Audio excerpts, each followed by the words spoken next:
Price lord. நான் pastor Roshan Shan. கொதிக்கும் எண்ணெயில் போடப்பட்ட யோவான் உயிரோடு எழுந்து வந்தான்.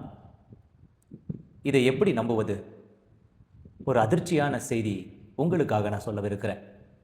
வேதத்தில் சொல்லவே படாத ஒரு காரியம் எப்படி கிறிஸ்தவ உலகத்தில் இந்த அளவுக்கு பரப்பப்படுகிறது? கொதிக்கும் எண்ணெயில் ஒரு மனிதன் விழுந்தான் என்ற இந்த செய்தி அதிக அளவில் யோவான் அவனை சுற்றிலும் அவனுடைய வாழ்க்கையிலும் பரப்பப்படுது. 1800 வருட ரகசியம் இந்த காணொளி வாயிலாக நீங்கள் கிறிஸ்தவ உலகம் இன்றைக்கு தெரிந்து கொள்ள போகுது. இந்த காணொளி 2 பாகமாக நாங்கள் பதிவிட போகிறோம். இந்த முதல் பாகத்தில் முழுமையான ரகசியத்தையும், 2வது பாகத்தில் ஏன் பேசப்பட்டது என்ற ரகசியத்தையும் நீங்கள் தெரிந்து கொள்ள போறீங்க. இதை ஒவ்வொரு கிறிஸ்தவர்களும் அறிந்து கொள்ள வேண்டிய ஒரு ரகசியம் காணொளி. இந்த காணொளியை குறைந்தது ஒரு 10 நபர்களுக்கு பகிர்ந்து கொண்டு அவர்களுக்கும் இந்த செய்தியை குறித்து அறிவியுங்கள்.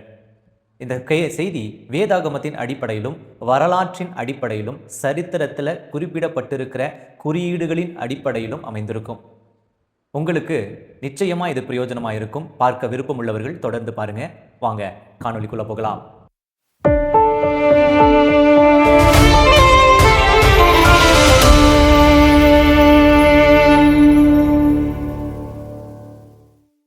எண்ணெயில் தள்ளப்பட்ட யோவான் உயிரோடு வந்தான்.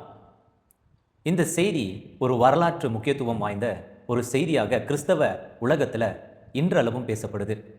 ஒருவேளை பல சபைகளிலே இது செய்தியாக பேசப்படாமல் இருப்பதற்கும், ஒரு வேதாகமத்தில் குறிப்பிடப்படாத ஒரு காரியம் எப்படி அதிக அளவில் பரப்பப்படுகிறது என்பதையும், இந்த வேதாகம வரலாற்றை நாம் எப்படி புரிந்து கொள்ள வேண்டும் என்பதையும் நாம் பார்க்க போகிறோம்.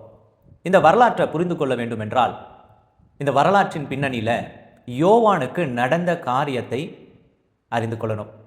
2வது, இந்த எண்ணெயிலே தள்ளப்பட்டான் என்ற இந்த செய்தியை யார் மூலமாக இந்த உலகத்தில் பரப்பப்பட்டது, யார் இதை முதலில் சொன்னது என்பதையும் நாம் பார்க்கணும். நாம் தொடர்ந்து இந்த காணொளியில் இந்த காரியத்தை நாம் தெளிவாக பார்க்க போகிறோம். ஒவ்வொரு கிறிஸ்தவர்களும் தயவு செஞ்சு கவனமாக கேட்கணும். நீங்கள் ஒரு வார்த்தையை மிஸ் பண்ணாலும் மிகப்பெரிய சரித்திர சுவிசேஷ உண்மையே மாறிடும். அதனால் ஜபத்தோட இந்த காணொலியை தொடர்ந்து பாருங்கள். உங்களுடைய இருதயத்திற்குள்ள நிச்சயமாக ஒவ்வொரு மனுஷனுடைய இருதயத்திலும் எழும்புகிற கேள்வி என்னன்னா, அது எப்படி எண்ணெயிலே ஒரு மனிதனை தூக்கி எறிந்தால் அவன் ஒரு இம்மிய அளவு கூட காயப்படாமல் வெளியில் வர முடியும்? இது ஒரு பிராக்டிக்கலான மனுஷன் யோசிக்கிற ஒரு காரியம்தான், இல்லையா? ஏன்னா யூ அண்ட் மீ, நீங்களும் நானும் ஒரு பிராக்டிக்கலான மனிதர்கள். நாங்கள் பிராக்டிக்கலானதை தான் நம்ம யோசிப்போம், சாத்தியப்படக்கூடியதை தான் யோசிப்போம், நம்ம கற்பனைக்கு எட்டக்கூடியவைகளை நாம் யோசிக்கிறவங்க. இந்த யோவானுக்கு என்ன நடந்தது என்பதை முதல்ல பார்த்துடலாம். ஆரம்ப கிறிஸ்தவ காலத்தில் ரோம அரசின் பேரரசர் ஒருவன் இருந்தான். அவனுக்கு டொமிஷியன் என்று பேர். அந்த டொமிஷியன் என்ற அந்த பேரரசன் என்ன பண்ணுறான்னா, இந்த யோவானை கொதிக்கும் எண்ணெயில போட்டு கொல்லும்படிக்காக கட்டளையிடுகிறான் என்ற ஒரு செய்தி குறிப்புகள் சொல்லப்படுது.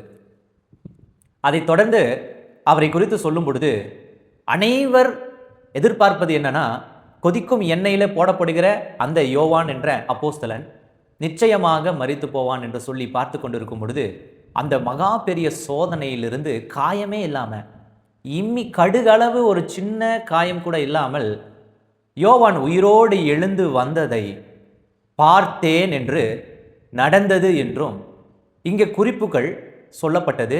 அது ஒரு மனிதனால பரப்பப்பட்டது. இப்போ யார் இந்த மனிதன் என்பதை முதல்ல பார்த்துடணும். இப்படி ஒரு சம்பவம் நிகழ்ந்ததா இந்த உலகத்தில்? இயேசு கிறிஸ்துவோடு இருந்த அந்த 12 அப்போஸ்தலரின் ரொம்ப சிறியவனான அந்த யோவானுக்கு இப்படி ஒரு காரியம் நடந்ததா? இந்த காரியத்துக்கு பிறகு அந்த வரலாறு சொல்லுது, அவர் எண்ணெயிலிருந்து உயிரோடு வந்ததுக்கு பிறகு பத்மோஸ் என்ற அந்த நாட்டிற்கு, அந்த தீவுக்கு அவன் கடத்தப்பட்டான் என்று சொல்லியும் எழுதப்படுது. அந்த பத்மோஸ் பற்றியதாக குறிப்புகள், வரலாறுகள் வேதாகமத்தில் வெளிப்படுத்தல் விசேஷத்தில் எழுதப்பட்டிருக்கு. அதை பார்க்கிறோம். ஆனால் அங்கே கடத்தப்பட்ட அந்த வரலாறு இருக்கும் பொழுது ஏன் எண்ணெயில் போடப்பட்ட இந்த சம்பவம் குறிப்பிடப்படவில்லை? இதற்குள்ள என்ன ரகசியம் அடங்கியிருக்கு? யார் இதை பரப்பினது? இதுதான் உங்களுடைய கேள்வியும் என்னுடைய கேள்வியும். இந்த காணொலியும் அதற்கான பதிலாய்த்தான் இருக்க போகிறது. இந்த வரலாறு குறிப்பு எழுதினவர் யார் என்பதை நாம் இப்போ பார்க்க போகிறோம். கிபி, அதாவது கிறிஸ்து பிறந்த பின்பு கிறிஸ்துவின் பிறப்புக்கு பின்பு 2000ஆம் அந்த ஆண்டுல இயற்பியல் வல்லுனர் என்று அழைக்கப்படுகிற ஒரு மனிதன், அவனுக்கு பேரு டெர்ட்டுலியன் என்று பெயர். இந்த டெர்ட்டுலியன் என்ற மனிதன் ஒரு கிறிஸ்தவ சார்பின்மையை உடையவன். அந்த கிறிஸ்தவ வரலாறுகளை அவன் எழுதியிருக்கிறான். அந்த வரலாற்றின் அடிப்படையில் அவர் சொன்ன கருத்து தான் இந்த யோவான் எண்ணெயிலே போடப்பட்டதாகவும் அவன் உயிரோடு எழும்பி வந்ததாகவும் எழுதியிருக்கிறார். இந்த டெர்ட்டுலியன் என்பவர் 2ஆம் மற்றும் 3ஆம் நூற்றாண்டை சார்ந்தவர், 2nd and 3rd. அது மாத்திரமல்ல, ஒரு முக்கிய ஆதி கிறிஸ்தவத்தின் அடிப்படையை சார்ந்த இவர் வட ஆப்பிரிக்காவில் உள்ள துனிசியா அப்படின்ற ஒரு நாட்டின் நகரத்தில் பிறந்தவர். ஒரு கிறிஸ்தவ மார்க்கத்தை தழுவின இந்த மனிதன் லத்தீன் மொழியில கிறிஸ்தவத்தை மொழிபெயர்த்தவராய் இருக்கிறார். லத்தீன் மொழியில இவர் ஒரு தத்துவ ஞானி அப்படின்னு சொல்றாங்க, குறிப்புகள் இருக்கு. சிந்தனையாளர் அப்படின்னு சொல்றாங்க. அது மாத்திரமல்ல, இவருக்கு ஒரு பட்டத்தையும் கொடுத்திருக்காங்க, மேற்கத்திய திருச்சபையின் தந்தை அப்படின்னு இந்த மனிதனை அழைக்கிறாங்க. யாரு? டெர்ட்டுலியன் என்ற இந்த மனிதன். அது மாத்திரமல்ல, இந்த டெர்ட்டுலியன் பற்றி இன்னும் சில குறிப்புகளை நீங்கள் தெரிஞ்சுக்கிட்டா தான் இந்த மனிதனிடத்திலிருந்து சொல்லப்பட்ட இந்த எண்ணெயில் விழுந்து எழுந்து வந்த காரியம் உண்மையா பொய்யா அப்படின்றது ஒரு அளவுக்கு நம்ப முடியுமா, விசுவாசிக்க முடியுமான்றதே நம்ம முடிவு பண்ண முடியும்.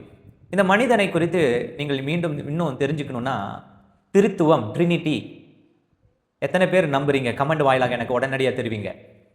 இந்த ட்ரினிட்டி அப்படின்ற இந்த வார்த்தை இருக்குல்ல, திருத்துவம், இந்த ட்ரினிட்டி என்ற வார்த்தையை முதலில் லத்தீன் மொழியில ட்ரினிடாஸ் அப்படின்னு உருவாக்கினவர் மற்றும் விளக்கினவர் இவர் தான். இவர் என்ன சொல்றாருன்னா, கடவுள் என்பவர் மூன்று நபர்களா இருக்காங்க அப்படின்றத இவர் தான் விளக்கினார். எப்போ? 2ஆம் நூற்றாண்டுல. அப்ப ட்ரினிட்டி எங்கிருந்து வந்துருச்சுன்னு உங்களுக்கு தெரியுதா? இன்னைக்கும் அந்த ட்ரினிட்டியை தான் நம்ம ஃபாலோ பண்ணிட்டு இருக்கோம். அப்போ இந்த நபர் எவ்வளவு ஆழமானவர், கிறிஸ்தவத்தில் எவ்வளவு நம்பிக்கைக்குரியவர் என்பதற்கான ஒரு ஆதாரத்தை நான் உங்ககிட்ட இப்போ கொடுக்குறேன். சரி, உங்ககிட்ட முன்னமே கேட்டேன், எத்தனை பேர் ட்ரினிட்டியை நம்புறீங்கன்னு உடனடியாக கமெண்ட் பண்ணணும் எனக்கு. சரி, எந்த ஒரு மனுஷனுக்கும் ப்ராக்டிக்கல் இல்லையா? நான் முன்னமே சொன்னது போல தான், ப்ராக்டிக்கல் ஆனதை தான் நம்புவான். கற்பனைக்கு எட்டாததெல்லாம் அவன் நம்பணும் அப்படின்னா அவனுக்கு எவிடன்ஸ் கொடுக்கணும், அவன் கண் முன்னாடி செய்து காட்டணும். இந்த மாதிரியான ஒரு காரியத்தை எந்த ஒரு மனுஷனுக்கும், உங்களுக்கும் சரி எனக்கும் சரி. அப்படிப்பட்ட சூழ்நிலையில் இந்த வேதாகமத்தை பொறுத்தளவுக்கு அற்புதங்கள் நம்முடைய கற்பனைக்கு எட்டாததா அநேகம் அடங்கியிருக்கு.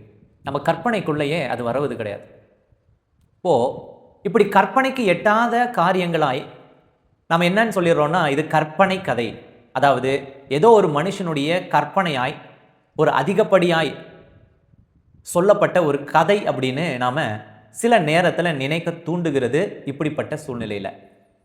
ஆனால் வேதாகமம் இப்படிப்பட்ட காரியங்களை நாம் எப்படி அணுகணும்? அதாவது இந்த காணொளியை நீங்கள் கிறிஸ்தவரை அல்லாதவர்கள் பார்த்து கொண்டிருந்தால் நீங்கள் அணுகுவதும், இதை நீங்கள் கிறிஸ்தவராக பார்த்து கொண்டிருந்தால் நீங்கள் அணுகுவதை குறித்தும் வேதம் சொல்லுது. ஒரு கிறிஸ்தவர் நீங்கள் எப்படி அணுகணும், இதை எப்படி நாம் நம்பணும், ஏன் இதனை நம்மளால நம்ப முடியல, நம்ம கற்பனைக்கு எட்டாததான் இருக்க என்ன காரணம் அப்படின்னு பைபிள் சொல்லுது தெரியுமா? விசுவாச குறைவு. சிம்பிளாக ஒரே ஒரு வார்த்தை தான், விசுவாச குறைவு. இதை எப்படி நம்ம புரிஞ்சுக்கணும்னா, அதாவது காணப்படாதவைகளையும் ஏற்றுக்கொள்ளும் மனப்பக்குவம் நமக்கு இல்லாததை குறிக்குது. இதை நம்ம ஏற்றுக்கொண்டோம்னா காணப்படாததை ஏற்றுக்கொள்கிற மனப்பக்குவத்தில் இருக்கோன்னு அர்த்தம். நம்மளால இதை ஏற்றுக்கொள்ள முடியலன்னா காணப்படாததை ஏற்றுக்கொள்கிற மனப்பக்குவம் இல்லை. இதை எப்படி பாஸ்டர் நாங்கள் இன்னும் கொஞ்சம் புரிகிற மாதிரி எங்களுக்கு சொல்லுங்களேன் அப்படின்னா, சீனாய் மலையின் முகட்டில பட்சிக்கும் அக்கினியாய் தேவன் இறங்கினார். யாவே, யெகோவா தேவன் இறங்கியிருந்தார். மலையின் அடிவாரத்தில் சமபூமியில் பாளையம் இறங்கியிருந்தாங்க இஸ்ரவேல் ஜனங்க.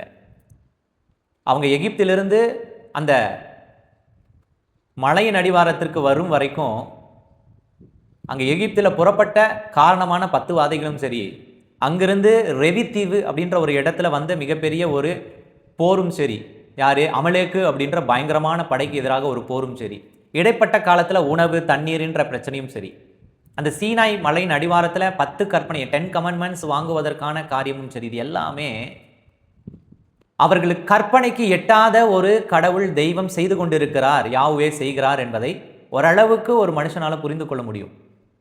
அவரை கண்ணால பார்க்க முடியல அப்படின்ற ஒரு குறை அவர்களுக்கு இருந்திருந்தாலும், சீனாய் மலையில தேவன் வேதத்தில் தெளிவா எழுதுது, மேகஸ்தம்பம் மூடி இருந்துச்சு.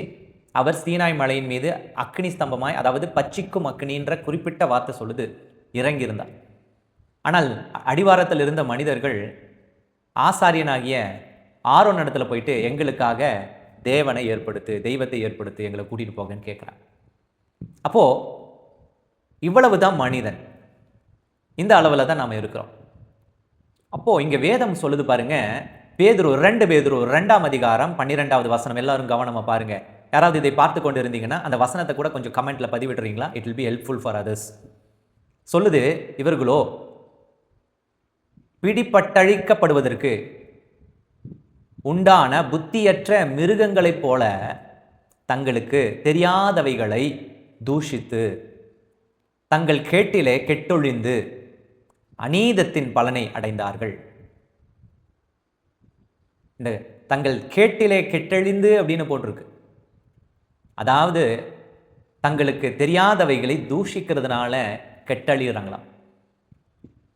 இப்ப சொல்லப்பட்டிருக்கிற இந்த யோவான் என்பவன் அந்த எண்ணெய் கொப்பரையில, எண்ணெய் ஒரு பானையில, சட்டியில போடப்பட்டார், அதுவும் கொதிக்கும் எண்ணெயில அப்படின்றத நான் ஒரு கிறிஸ்தவனாக எப்படி ஏற்றுக்கொள்ளணும் என்ற அந்த பக்குவத்தை குறித்து உங்களோட பேசிட்டு இருக்கேன்.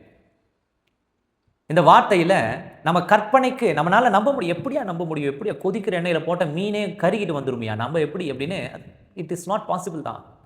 ஆனா பைபிள்ல என்ன சொல்லுதுன்னா, தனக்கு தெரியாததை இல்லைன்னு சொல்லக்கூடாது. நமக்கு தெரியாததை அது நடந்துச்சா இல்லையா, நமக்கு தெரியாததை இல்லைன்னு ஏன் சொல்றேன் அப்படின்னு பைபிள் கேட்குது கேள்வி. அது இல்லைன்னு சொல்றவங்க என்ன ஆகுறாங்களாமா? அநீதத்தின் பலனை அடைவாங்களாமா. இல்லை அப்படின்னு மறுக்கிறதுனாலேயே அது அநீதமா இருக்குதாமா, அதன் பலன் நமக்கு வருமாமா.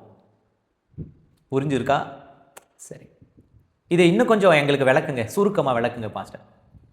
நம்ம ஊருக்குள்ள டிஜிஎஸ் தினகரன், அப்புறம் பெரிய பெரிய ஊழியர்கள், பிரபலமான ஊழியர்கள், இந்த மாதிரி எல்லாம் ஊழியர்கள்லாம் இருக்காங்களா? பேர் சொல்ல இன்னும் கொஞ்சம் சொல்லணும்னா பேர் வரலையே. இந்த மாதிரி ஊழியர்கள் என்ன பண்ணுறாங்கன்னா, நாங்கள் தேவனை சந்தித்தோம், நாங்கள் பரலோகத்துக்கு போனோம், நாங்கள் பேசினோம், பிசாசு என்னை எதிர்த்து நின்றது, என்னை முகமுகமாக பிசாசு பார்த்தது, நான் தேவனிடத்திலிருந்து ஒரு காரியத்தை வாங்கினேன், இப்படி எல்லாம் சொல்கிறாங்க இல்லையா?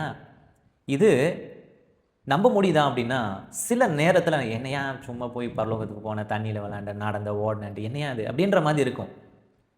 நமக்கு அந்த அனுபவம் இல்லாததுனால, அல்லது நம்முடைய கற்பனையின் அளவுக்கு மிஞ்சினதா இவர்கள் சொல்லுவதனால, அல்லது நம்மளால ஏற்றுக்கொள்ள முடியாததா இருப்பதனால அது இல்லை என்று சொல்ல மறுக்கக்கூடாது. அதே சமயத்தில் அதை இல்லை என்று சொல்வதனாலேயே அதன் பலனை நாம் அடைவோம் என்பதை நாம் அறிந்து கொண்டு அதை குறித்து கமெண்ட் பண்ணாமல் இருப்பது நல்லது என்று பைபிள் சொல்லுது. தொடர்ந்து பார்த்தோம்னா, இதை புரிந்து கொள்வது எப்படி pastor? How can I understand? எப்படி பாஸ்டர் பைபிள்லேயே இல்லாத ஒரு சரித்திர வரலாற்றை, ஒரு கதையை இந்த அளவுக்கு பரப்பப்படுது, இந்த அளவுக்கு சொல்லப்படுது, எப்படி இது சாத்தியமானது? இது எப்படி நம்ம புரிஞ்சுக்கணும்? இது புரிஞ்சுக்கொள்ளணும்னா ஒரு பைபிள் வசனத்தோடு உங்களுக்கு புரிந்து கொள்ள நான் ஒரு ப்ராக்டிக்கலான ஒரு காரியத்தை முதல்ல நீங்கள் தெரிஞ்சுக்கங்க.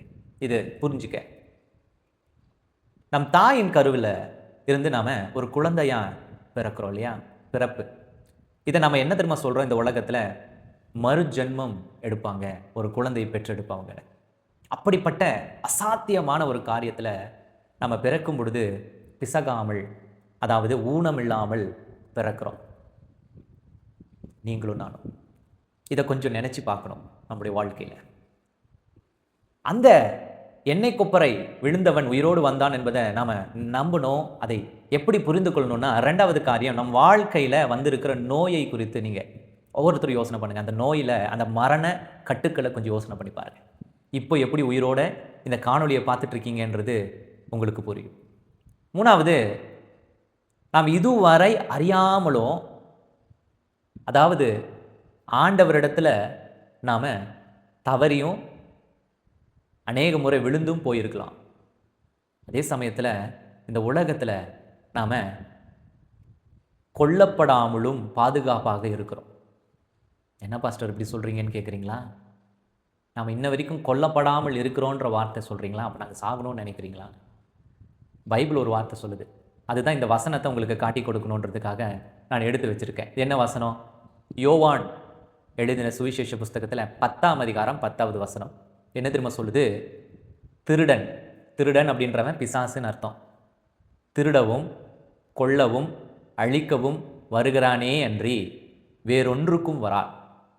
நானோ அவைகளுக்கு ஜீவன் உண்டாயிருக்கவும் அது பூரணப்படவும் வந்தேன். அல்லேலூயா. திருடன் நம்மை கொல்லவும் அழிக்கவும் நாசமாக்கவும் தான் வருவான். அப்போ இந்த திருடன் எங்கே இருக்கானா? உங்கள் பக்கத்துலேயே இருக்க, இந்த உலகத்தில் தான் இருக்கான். அந்த உலகத்தில் நம்ம வாழ்கிறோம். அப்போ நான் சொன்ன வார்த்தை உங்களுக்கு புரியும்னு நினைக்கிறேன். நாம் இன்ன வரைக்கும் அழிக்கப்படாமல் கொல்லப்படாமல் இருக்கிறதே ஒரு ஆச்சரியம். இதை உங்களால் நம்ப முடியும் அப்படின்னா, அந்த சொல்லப்பட்ட காரியத்தை நாம் கற்பனைக்கு எட்டாததாய், நாம் வாழும் நாட்களில் பார்க்க முடியாததாய் இருந்தாலும் அதை நாம் என்ன தெரியுமா செய்யக்கூடாது? சாத்தியமா, முடியாது, இல்லை அப்படின்னு நமக்கு தெரியாததை எந்த ஒரு சூழ்நிலையிலும் மறுதளிக்கக்கூடாது. இந்த முதல் பாகத்தில் ஒரு புரிதலுக்குள்ளே உங்களை கொண்டு வந்திருக்கிறேன். இதன் 2வது பாகம் நாளை நான் பதிவிட போகிறேன், ஞாயிற்றுக்கிழமை. அந்த 2வது பாகத்தில் எதனால் இந்த மிகப்பெரிய ஒரு ஆச்சரியமூட்டும் விசுவாசத்தை உயிர்ப்பிக்கக்கூடிய, தூண்டக்கூடிய இந்த சரித்திரம், இந்த உண்மையா இல்லை பொய்யா என்பதை நாம் 2வது பாகத்திலும், ஒருவேளை உண்மையா இருந்தால் இது ஏன் வேதத்தில் கொடுக்கப்படலை, ஏன் எழுதப்படலை? பத்மோ தீவுக்கு கடத்தப்பட்டார் என்பது எழுதப்பட்டிருக்கும் பொழுது அதுக்கு முன்னாடி நடந்த அந்த காரியம் மட்டும் ஏன் எழுதப்படலை என்பதை 2வது பாகத்தில் நம்ம பார்க்கவிருக்கிறோம். நிச்சயமா இந்த காணொளி உங்களுக்குள்ள விசுவாசத்தை தூண்டினது. சில கேள்விகளுக்கு பதிலும் பல கேள்விகளையும் உங்களுக்கு உண்டாக்கினது என்பது உண்மையா இருந்தா இதே காரியத்தை ஒரு 10 நபர்களுக்கு இப்பொழுதே பகிர்ந்து கொள்ளுங்க. இது ஒரு சுவிசேஷ பகுதி, ஒரு வேத ஆராய்ச்சி பகுதி. இப்படி ஆராய்ந்து தான் வேதத்தில் தேடி வாசித்து கண்டுபிடிக்கணும். நாம அதற்கு இந்த ஒன் காட் உங்களுக்கு உதவி செய்யும். இது உங்கள் விசுவாசத்தின் நண்பன் ஒன் காட்.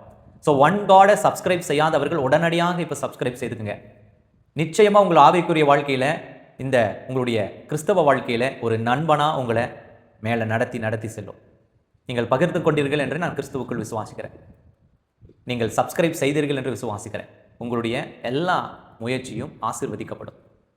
2வது பாகத்தில் நாளை உங்களை சந்திக்கிறேன். இது தொடரும். God bless you. நான் உங்கள் ஊழியன் Roshan Shan. God bless you.